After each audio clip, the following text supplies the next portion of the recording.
Maintenant, on va dérouler donc l'algorithme de programmation dynamique sur le problème du voyageur de commerce, le TSP. Donc d'un côté, nous avons donc la formulation récursive, ce qui veut dire que l'implémentation est très facile, et d'un autre côté, nous avons donc notre mémoire qui se rappelle des résultats intermédiaires. Mais avant de commencer, il faut comprendre un petit peu le sens de chaque case.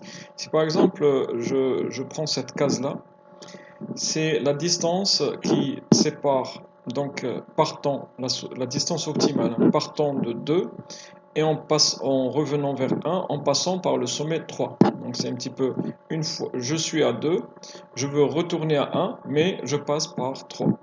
Si je prends par exemple cette case là, c'est la distance qui sépare 2, donc de 2 vers 1 en passant par 3, 4. Donc soit je passe, c'est un ensemble, hein, donc l'ordre ça va se faire dans l'optimisation.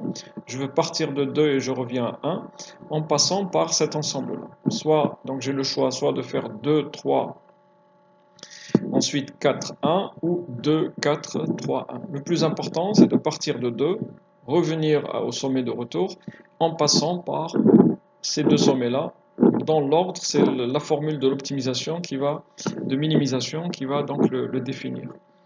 Maintenant, il y a certaines cases qui n'ont aucune signification, par exemple celle-ci. Quelle est la distance optimale qui sépare 2 de 1 en passant par 2? Du moment que le TSP c'est un cycle hamiltonien, donc ça veut dire que cette case-là, on ne peut pas la calculer parce qu'on passe par le même sommet. Pareil pour cette case-là aussi. Quelle est la distance qui sépare 2 de 1 en passant par 2, 3? Donc on ne peut pas la calculer parce que le sommet 2 existe ici.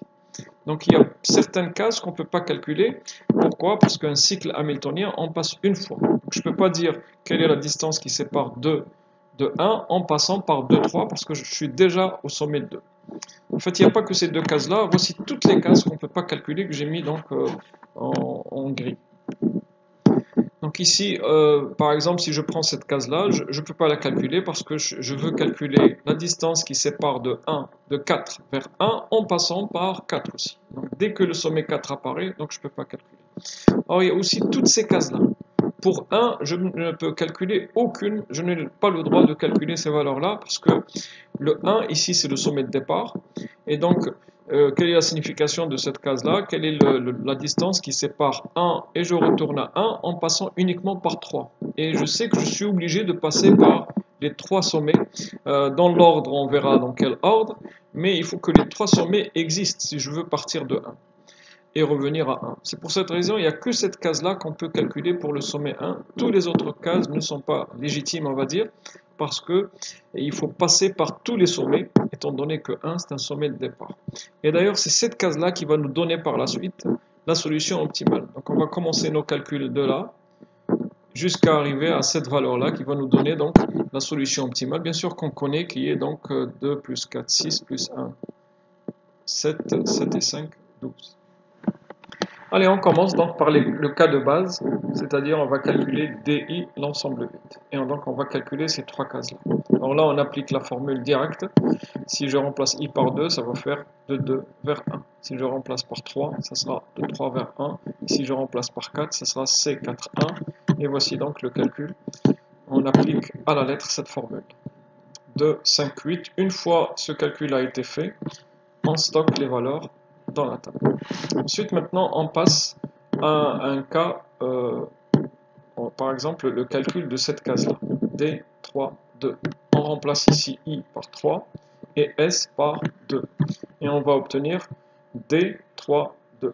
Si on applique la formule là, pourquoi ici le min a disparu? Parce qu'en fait là, on suppose que le J va parcourir un ensemble de plusieurs valeurs. Mais ici, vous voyez bien que S contient une seule valeur. C'est comme si le J ici va prendre une seule valeur, c'est le 2. C'est lorsqu'on aura des ensembles à plusieurs éléments que là, on aura le choix à prendre le minimum, le plus petit d'entre eux. Donc là, on va tout simplement dire J est égal à 2 et j'applique la formule CIJ, c'est-à-dire C3, 2, plus D. Et là, on applique la formule J, c'est cet indice-là qui est là, donc 2, 2. Et ici, S moins J, n'oubliez pas que S, c'est cet ensemble-là. On va lui enlever le J, donc qui est cette valeur-là. Il ne va rien rester, c'est l'ensemble vide. Et là, on revient donc à notre table mémoire. On a déjà calculé D2, l'ensemble vide. Donc C32, là voilà la distance, 3. Plus D2, l'ensemble vide, ça a été calculé, c'est 2. 3 plus 2, ça fait 5. Voilà, une fois le calcul fait, je stocke la valeur dans la case correspondante. Je passe maintenant à D42. La formule me dit c'est C42 plus D2. Et là aussi, c'est l'ensemble vide parce qu'on va prendre cet ensemble-là et lui enlever le J. C42, c'est 4. Et D de l'ensemble vide, c'est toujours 2. 4 plus 2, ça fait 6. Et voilà. Donc, vous voyez que dans cette première étape-là, il n'y aura pas d'optimisation parce qu'on est obligé de calculer. En fait, quelle est la signification de ce 5 et de ce 6? C'est tout simplement la distance pour aller de 3 et arriver à 1 en passant par 2. Donc 3 de 1, là il n'y a pas d'optimisation, on sait que c'est 5. Et 4 de 1, on sait que c'est 6. Donc on n'a pas le choix, l'ensemble S ne contient pas plusieurs sommets. Allez, on continue par les autres valeurs qui sont faciles. Donc D, 2, 3, C, I et ça c'est S. Ça va me donner donc CIJ, le J va rester uniquement dans cet ensemble-là, donc C23 plus D3 l'ensemble 8. 3 plus 5, ça fait 8. Et pareil pour D43, c'est 6. Et aussi pour ces deux autres valeurs. Donc là, c'est assez simple, on applique à la lettre la formule et on n'a même pas d'optimisation parce que l'ensemble S est un singleton, contient un seul élément. Ça devient intéressant dans ces cases-là. Il reste encore des 3, 4, voilà, les valeurs sont reportées, 12, 9, les voilà. Maintenant, ce qui est intéressant, ce sont ces cases-là qui restent. Donc commençons par D, 4, 2, 3. Donc là, on va remplacer I par 4 et S par 2, 3. Donc là, le J va parcourir cet ensemble-là.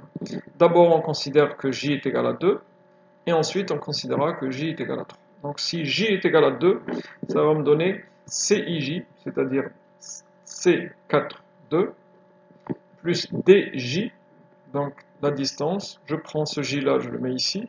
Et ensuite, ça sera S moins J, c'est-à-dire cet ensemble-là, et vous lui enlevez le J, c'est-à-dire le 2, et il va rester que 3. Maintenant, le J va se déplacer vers 3, ça va vous donner C4, 3, plus D3, c'est toujours le même J ici, et cette fois-ci, c'est cet ensemble-là, sauf le J, et il va rester 2. Voilà, maintenant, on revient à notre mémoire et à notre graphe, et on remplace. C4, 2, le voilà, C4. D23 a été calculé, le voici, c'est 8. C43, le graphe, c'est 1. Et D32, c'est calculé, c'est 5. On prend le minimum et on trouve 6. On reporte le 6 dans la mémoire. Donc là, si on veut, disons, revenir au graphe, qu'est-ce qu'on est en train de faire? Quelle est la distance qui sépare, la meilleure distance qui sépare 4 et revenir à 1 en passant par 2, 3? Nous avons deux choix et c'est cette minimisation qui a détecté qui est le meilleur choix. Est-ce que je fais 4, 2, 3, 1 ou 4, 3, 2, 4, 3, 2, 1? Et on a remarqué, je pense que c'est en passant par 1, le 3 le premier. Donc 1 plus 3, 4, 4 plus 2, 6. C'est mieux que de faire 4 plus 3, 7, 7 et 5, ça fait 12. Ok, passons maintenant à D3 de 4, c'est-à-dire cette case-là. Donc là aussi, voici donc si vous développez la formule, voici ce que vous obtenez, et voici donc le résultat qu'on obtient. Et on passe maintenant à cette case-là. Voici ce qu'on obtient comme formule D2, 3, 4. Bon, on va un petit peu détailler ici. Donc le I est égal à 3, donc c'est 23, plus D3, 4. Donc on prend cet ensemble-là, on lui enlève le 3. Et si J est égal à 4, ça va faire C2, 4, plus D4, le même J. Et là, on prend cet ensemble-là, on lui enlève le 4, il reste le 3. Voilà, on reprend donc ces valeurs-là, on les prend du graphe, et ces valeurs-là, on les prend de notre mémoire. Et on trouve donc 10, on reporte le 10. Et c'est comme